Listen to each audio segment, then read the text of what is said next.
সময় কত দ্রুত বদলায়। 2016 সালে যখন এক স্প্যানিশ মাস্টারমাইন্ড ম্যানচেস্টারে পা রেখেছিলেন, কেউ ভাবেনি তিনি ইংলিশ ফুটবলের সংজ্ঞাই বদলে দেবেন।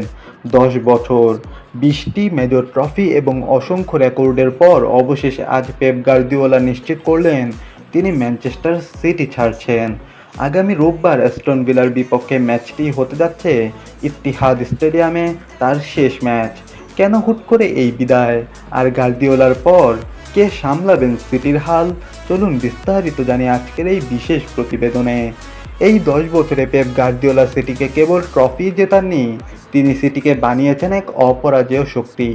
তার অর্জনের ঝুলিতে আছে 6টি প্রিমিয়ার লিগ শিরোপা, যার মধ্যে টানা 4বার লিগ জয়ের অনন্য রেকর্ড।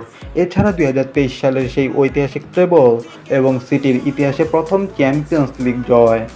সবই এসেছে এই জাদুকরের হাত ধরে। সব মিলিয়ে 20টি ট্রফি জিতে তিনি ক্লাবের ইতিহাসের সফলতম কোচ হিসেবে বিদায় নিচ্ছেন। তার সম্মানে অলরেডি নর্থ স্ট্যান্ডের নাম পরিবর্তন করে রাখা হয়েছে পেপ গার্দিওলা স্ট্যান্ড। বিদায় বেলায় পেপ ছিলেন ভীষণ আবেগপ্রবণ। তিনি বলেছেন, কোনো বিশেষ কারণ নেই, তবে মনের গভীর থেকে আমি জানি এটাই বিদায় বলার সঠিক সময়। কোনো কিছুই চিরস্থায়ী নয়। তবে সিটি ভক্তদের জন্য বড় খবর হলো, গার্দিওলার শূন্যস্থানে আসছেন তারই এক সময়ের সহকারী এবং বর্তমান চেলসি কোচ এনজো মারেস্কা। শোনা যাচ্ছে মারেস্কার সাথে 3 বছরের চুক্তি করতে যাচ্ছে সিটি। ক্লাব ছাড়লেও গার্দিওলা কিন্তু সিটি ফুটবল গ্রুপের সাথেই থাকছেন গ্লোবাল অ্যাম্বাসেডর হয়ে।